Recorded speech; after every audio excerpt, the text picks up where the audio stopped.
Hi everyone. So this week I will be talking about the sports teams in Atlanta.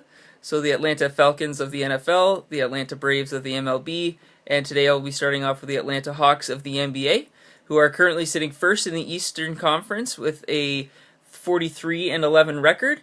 Looking at their division outside of the Washington Wizards, who are sitting 33-21 in the division, the Atlanta Hawks should be able to win their division no problem. They really don't have much competition to have somebody else overtake them into their division. And like I said, they're currently leading in the Eastern Conference. Looking at their upcoming schedule, their first game back after the All-Star break, they're facing the Raptors, who are second in the East, so that could be a preview to an Eastern Conference final. Both those teams hopefully will make a deep playoff run, so we'll see those two teams in the playoffs anyway.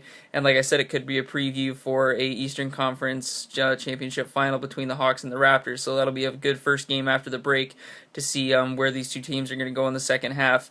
Obviously, the last game before the break, the Hawks had a tough loss to the Celtics, 89-88. The Celtics obviously are a tough team this year. They're not playing very well. Looking at their record, they're third in the Atlantic division, so that's the one the Raptors are currently leading. So they're having a rough season, but clearly the Celtics have some grit, as I was talking about them last week, and the Hawks, like I said, lost it in a tough game, 89-88 to the Celtics. So they're going to want to bounce back after that tough loss. They got a tough opponent in the Raptors, their first game back, but they're going to want to bounce back from that tough loss before the break and start the second half off with a good win over a tough opponent in the Raptors, who, like I said, could be a potential Eastern Conference final opponent for them. So looking at their history and their team in the past, they have won the NBA championship once back in 1958. They've also won their division 9 times. Most recently, they won their division back in 1994. Since 1995, the division has been primarily won by the Orlando Magic or the Miami Heat, so that's why they haven't won their division in 20 plus years, because since 94, most years it's been either the Magic winning their division or the Heat winning their division, especially with the Heat when they had LeBron James and Chris Bosh and Dwayne Wade, and then before that you had Shaq on the team for a couple of years and that kind of stuff. So the Heat obviously had some good talent there for a few years, and then again looking back at the Magic, they had a lot of good talent back as well back in the 90s. So that's why since 95 their division's been won by either the Heat or the Magic. Looking at the team stats, and clearly if your team is first in the East, you're going to be leading the league, or at least the top 3 in the league in some categories. They are first in the league in three-point percentage. They are shooting 38.9% from behind the arc, or three-point land, or downtown, or whatever term you want to use for a three-point play. They're first in the league with that at 38.9%. They're second in the league in assists, so they're distributing the ball very well. They're finding the open man at 27.2 assists per game, which is really, really good. They're also third in the league in field goal percentage at 47.1%, so that means almost half of the shots they're taking, they're going in. So that's good. You want if you're having almost a 50% field goal percentage, you're going to win a lot of games, and that's what you want to be looking for. That's what you want to do. Also, if the Hawks are ahead at halftime, they're 35-4.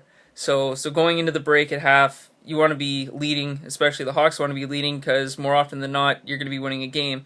So when they're leading at halftime, they're 35-4. Like I said, their overall record is 43-11. So that means if they're losing or tied at halftime, they're only 8-7.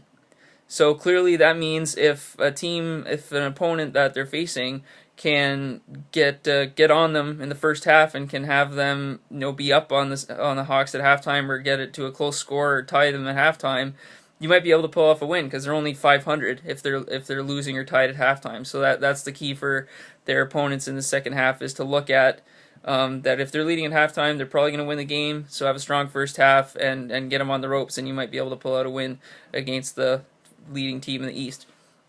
Even though they are leading in the East, an NBA team and any professional sports team should always be looking at areas where they can improve, whether that be roster or whether that be stats in the league where you're kind of failing or not near the top. And where I say the Hawks really need to improve is rebounding. I know it's a very generic stat, is rebounding, but that's really where they need to improve. They're last in the league in offensive rebounding, so that's 8.3.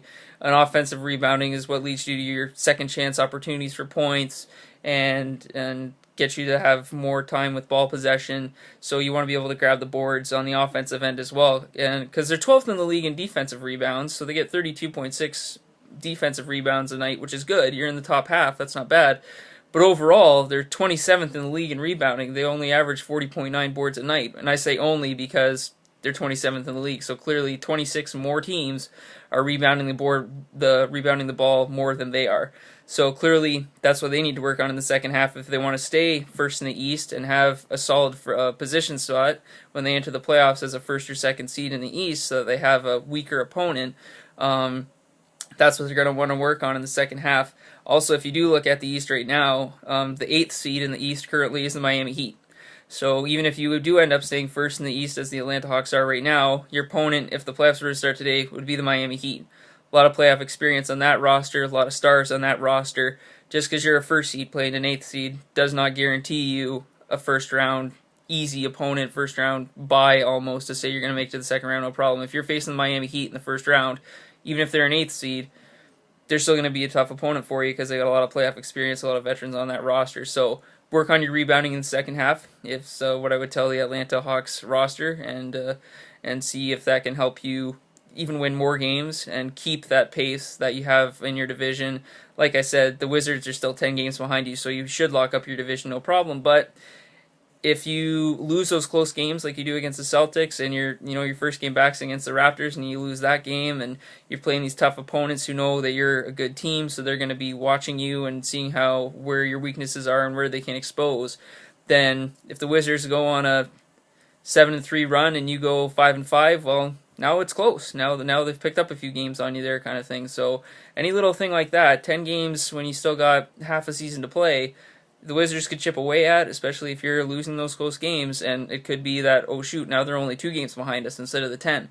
So keep an eye on the Wizards, because they could come and take the Hawks in the division, but as it sits, there's 10 games ahead. If they can have a solid second half, the Hawks should win the Southeast Division, no problem.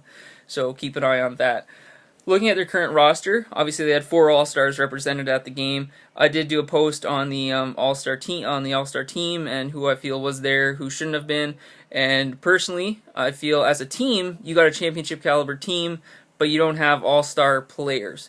And the only reason I said that is based on comparing them with other players in the league and where they sit at points per game and rebounds per game and that kind of stuff, is that they're not in the top 30 for those kind of categories. But like I said, as a team, you got a very talented team with Al Horford and Paul Millsap, Jeff Teague, Kyle Korver. Those are their 4 guys from your starting roster that were at the All-Star game. And then you got Carroll that rounds up out your 5 starters. So 4 of them, like I said, were at the All-Star game. Maybe not individually, statistically wise, they should have been at the All-Star game, but as a team, they clearly are meshing very well, have good team chemistry, and are winning a lot of games. It's also important to note when you look at that roster, outside of Kyle Korver, who was drafted in 2003, Jeff Teague and Carroll were both just drafted in 2009. Paul Millsap was drafted in 2006, and Al Horford in 2007. So a lot of these guys haven't been in the league for too long. So you want to try to keep those guys around. You got a good core player there, especially with those starting 5. Kyle Korver is on that starting 5. He's usually a bench player on a lot of teams, but with the Hawks, I think he's a great player to have on the court. Like I said, they're leading the league in 3-point percentages. I think a lot has to deal with having Kyle Korver on your team. He's a 91.1% free throw player. So if he gets the line, he's making 9 out of 10 times, which is really, really impressive. And he's also 52.3% from behind the line. So when he's shooting triple 3-point plays and getting those baskets from downtown, he's, like I said, 52.3%. The league average is 34.9. So he's almost 20% higher than the league average as a 3-point shooter.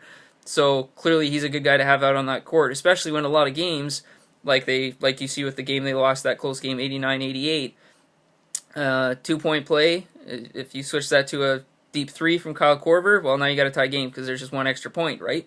So it's good to have a guy like that who can shoot the ball deep, because sometimes when you're down by 3, it might be easier to get that open look for a 3-point play than try to drive the ball to the net and get a foul, and then you got to make the free throw, which isn't a guarantee. But a 3-point play from behind the line, you're obviously getting 3 points right there. So that's looking at their starting 5. their field goal average as a starter. So when you look at their 5 starters, if you look at their field goal percentage average, it's 49.3. So that's really good when you average out their 5 starters, almost 50%. So that's good. That's why they're winning a lot of games, because their starters are getting the ball in the net.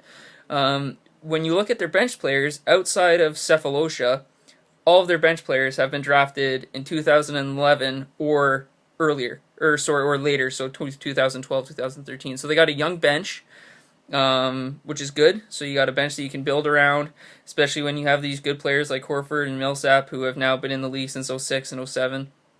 They might want to jump ship to a contender, but the Hawks right now are a contender. So if you can lock those guys up with some long-term contracts, have these young guys on your bench who haven't earned that big-term contract yet, then you got a team that you could potentially, win championships for the second half of this decade and even into the 2020s. So let's keep an eye on the Hawks in the second half. Hopefully they can keep this momentum going and can bounce back from that tough loss they had against the Celtics going into the break. They got their first game against the Raptors, second in the East, so a tough opponent right there. And let's see if they can get the second half off to a good start and can continue the first half success they had with the roster they got intact. And I will be talking to you later on in the week again about Atlanta sports teams. Thanks again. Bye.